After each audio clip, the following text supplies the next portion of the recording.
ज्योति जरत बाटे, माई के भक्ति में शोभे झुमत बाटे।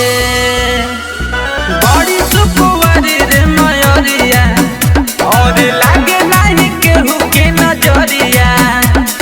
झूले खातिन पलना बनलू बाटे माई के रेशम के डोरे से। आवतली दुलरी घोरे घोरे मैया गुज जयकारा जोरे सोरे से। आवतली दुलरी घोरे घोरे मैया गुज जयकारा जोरे सोरे से।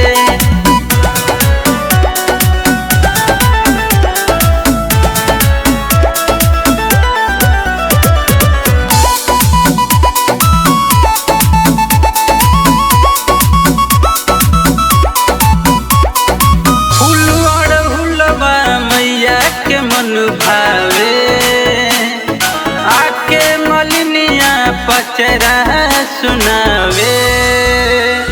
सुनते ही खुश होली मैया और दूर होला दुखवा बोलैया।